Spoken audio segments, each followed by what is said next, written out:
Hello प्यारे दोस्तों, आप सभी का तहे दिल से स्वागत है आज की नई वीडियो और मेरे चैनल टॉप आइडियल स्टोरी में। आज की कहानी बहुत ही इंटरेस्टेड होने वाली है। ज़्यादा समय खराब न करते हुए चलते हैं आज की मोटिवेशनल कहानी की तरफ। आज की कहानी में मैं आप सबको ये बताने वाला हूँ कि इस संसार में सभी लोग अपने फ़ायदे के लिए हमारा इस्तेमाल करते हैं। कोई भी इंसान दिल से किसी का अच्छा नहीं करता।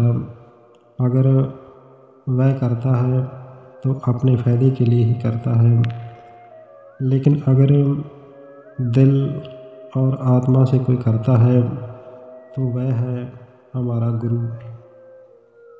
इस संसार में माँ बाप से बढ़कर कोई रिश्ता नहीं है और माँ बाप भी अपने दिल से अपने बच्चे के लिए सब कुछ करते हैं, लेकिन जहाँ तक गुरु कर सकता है वहाँ पर माँ बाप भी नहीं कर सकते। उस मंजिल तक माँ बाप भी नहीं पहुँचा सकते हैं। गुरु की कुर्बानी माँ बाप से भी बढ़कर है। ये बात मैं आप सबको एक कहानी के माध्यम से समझाने की कोशिश करूँगा। आज की कहानी है गुरु के बारे में। एक गुरु जी थे, वह बहुत ही तपस्वी थे। उनके पास बहुत सारे लोग प्रवचन सुनने के लिए आया करते थे। वह सभी को समझाते थे कि इस संसार में कुछ भी अपने आप नहीं हो रहा है। जो कुछ भी हो रहा है सब उस परमात्मा की मर्ज़ी से हो रहा है। चाहे ये वह अच्छा है चाहे बुरा है। जैसे कि कोई चोर चोरी करता है, कोई डाकू डाका डालता है, कोई भक्ति के मार्ग पर चलता है और कोई अपनी मेहनत से रोटी कमाता है। उनकी श्रेणियाँ तो अलग अलग हो सकती हैं, लेकिन ये जो कुछ भी हो रहा है ये सब कुछ कोई करवा रहा है। कोई भी इंसान ऐसा नहीं चाहता कि मैं चोर बनूं, लोग मुझे चोर डाकू या बेईमान कहें, लेकिन फिर भी वह ऐसा करता है और संसार भी उसे ये सारे नामों से बुलाता है। उसकी बदनामी भी होती है, लेकिन फिर भी वह कर रहा है। इसका क्या मतलब है कि उससे कोई करवा रहा है। हर इंसान के जीवन की लीला को देखने वाला कोई पीछे बैठा है। जैसे कि संसार के सारे रिश्ते हैं, माँ बाप, भाई बहन और पत्नी बच्चे सब कहते हैं कि वो हमसे बहुत प्यार करते हैं, लेकिन उनका ये कहना भी गलत है। हमारे लिए कोई कुर्बानी नहीं कर सकता। कुर्बानी करेगा तो सिर्फ गुरु करेगा और कोई नहीं, यहाँ तक कि माँ भी नहीं। इस बात को मैं आप सबके सामने एक कहानी के माध्यम से प्रमाणित कर रहा हूँ। वह गुरु जिनका जिक्र मैं पहले कर चुका हूँ।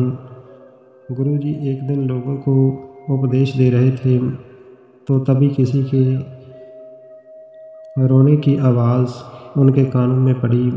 तो गुरु जी कहने लगे कि कौन विरलाप कर रहा है, ये सुबह सुबह किसके रुदन की आवाज़ है। तो उस संगत में से उस आदमी कहने लगे कि महाराज, ये एक माँ के रोने की आवाज़ है, क्योंकि उसका बेटा आज इस दुनिया से चल बसा है, इसलिए वह उसके जाने के दुख में रो रही है, वह बहुत दुखी है। तो गुरुजी कहने लगे कि उसका ये दुख भी एक दिखावा है, उसमें सच्चाई नहीं है। तो सभी लोग हैरान थे। वह कहने लगे कि नहीं महाराज, माँ से बढ़कर इस संसार में बच्चे का दुख किसी और को नहीं हो सकता है। गुरुजी कहने लगे कि ये बात आपकी ठीक है कि माँ से बढ़कर अपने बच्चे का दुख किसी को नहीं हो सकता है, लेकिन वह उसके लिए कुर्बानी नहीं कर सकती है। अगर इस बच्चे को ज़िंदा करना है तो उनमें से किसी न किसी को अपने प्राणों की कुर्बानी देनी होगी। आप उन्हें बुलाकर लाओ, हम इस बात का निर्णय आप सबके सामने करेंगे। तो उनमें से एक आदमी गया और उन सब को जाकर कहने लगा कि हमारे गुरुजी कह रहे हैं कि आपका ये आदमी जिसकी मृत्यु हो चुकी है ये ज़िंदा हो सकता है, लेकिन इसे हमारे आश्रम में लाना होगा और जैसा मैं कहूँ वैसे करना होगा। तो वह सभी के अंदर एक नई चेतना जाग उठी। वह सोचने लगे कि वह गुरुजन तो बहुत ही तपस्वी हैं, हमारा आदमी अब ज़िंदा हो जाएगा। वह उसे उठाकर उस महात्मा जी के आश्रम में ले आए। तब महात्मा जी कहने लगे कि सबसे पहले ये बताओ कि जिस आदमी की मृत्यु हुई है उसकी माँ कौन है। तो माँ सामने आई, कहने लगी कि महाराज मैं ही इसकी बदनसीब माँ हूँ। फिर गुरुजी ने कहा कि इसका पिता कौन है। तो फिर पिताजी सामने आए। इसी तरह ही उसके भाई बहन और उसकी पत्नी सब गुरुजी ने एक तरफ बिठा लिए। उसमें से सबसे पहले गुरुजी कहने लगे कि इस मृतक आदमी से सबसे ज़्यादा प्रेम कौन करता है। माँ ने कहा कि महाराज ये मेरे कलेजे का टुकड़ा है, मैंने इसे 9 महीने अपने पेट में रखा और इसके बाद पाल पोस कर एवं एक एक दिन करके बड़ा किया है। तो आज मौत मुझसे छीनकर इसे अपने साथ ले गई। मुझे सबसे ज़्यादा दुख है, मेरा बेटा ज़िंदा होना चाहिए, इसके लिए मैं कुछ भी करने के लिए तैयार हूँ। तो गुरुजी कहने लगे कि माताजी आप फिर से सोच लीजिए, कहीं आप झूठ तो नहीं बोल रही हो। तो माँ कहने लगी कि नहीं महाराज मैं झूठ नहीं बोल रही हूँ, हमें क्या करना होगा। तो गुरुजी कहने लगे कि ये आप आदमी ज़िंदा हो सकता है, लेकिन एक शर्त है, इसके लिए आप में से किसी एक को अपने प्राण देने होंगे और तभी ये ज़िंदा हो सकता है। कौन है आप में से जो कि इसकी जगह पर अपने प्राण देगा, तो फिर ये ज़िंदा हो जाएगा। ये सुनकर उन सभी के होश उड़ गए और गुरुजी माँ से कहने लगे कि माताजी क्या आप अपने प्राण इसके लिए देंगी। तो ये सुनकर माताजी का शरीर और उसकी सोच ढीली पड़ गई। वो कहने लगी कि महाराज इस दुनिया से जाने को किसका जी चाहता है, मैं कैसे मर सकती हूँ। तो गुरुजी कहने लगे कि बस निर्णय हो चुका है। क्या आप लोगों का जो रुदन था वह एक दिखावा था, क्योंकि आप इसके लिए कुर्बानी नहीं कर सकते हो। फिर गुरुजी ने उसके पिताजी को कहा, तो पिताजी ने भी इनकार कर दिया। तो उसके बाद भाइयों को वह भी इसी तरह ही कहने लगे कि हमारी बहुत जिम्मेवारियां हैं, हम कैसे जा सकते हैं। तो इसके बाद उसकी पत्नी को गुरुजी कहने लगे कि आपका रिश्ता इस दुनिया में सबसे पक्का है, इसलिए क्या आप इसके लिए अपने प्राणों की कुर्बानी देंगी। तो वह औरत कहने लगी कि नहीं महाराज जीते जी मरने का दिल किसी का नहीं करता, इसलिए मैं मरने से बहुत डरती हूँ और मैं मर नहीं सकती, और जो कहो सो मैं करने के लिए तैयार हूँ। तो गुरुजी कहने लगे कि नहीं, मरने के अलावा कोई भी दूसरा बदल नहीं है। माँ बाप, भाई बहन और यहाँ तक कि पत्नी ने भी उसके लिए कुर्बानी करने से मना कर दिया। तो गुरुजी सभी लोगों को समझाने लगे कि फैसला आप सबके सामने हो गया है कि अभी अभी जो इस आदमी के लिए इतना विलाप कर रहे थे, लेकिन जब उसके लिए कुछ करने का वक्त आया तो सभी ने सर फेर दिया और सभी ने ना कर दी। कोई भी उसके लिए कुछ करने के लिए तैयार नहीं है। क्या यही है संसार की प्रीत? यही इनका प्रेम है? ये तो झूठा प्रेम है। सच्चा प्रेम तो वो है जिसमें कुर्बानी करने वाला एक से बढ़कर एक कुर्बानी करता है। तो गुरुजी कहने लगे कि इस आदमी को अपने घर में वापस ले जाओ। ये सुनकर सभी लोगों की गर्दनें नीचे झुक गईं और उस मृतक आदमी को उठाकर अपने घर में ले गए। उसके ऊपर एक कपड़ा देकर उसको ढककर अपने घर में रख दिया। तो जब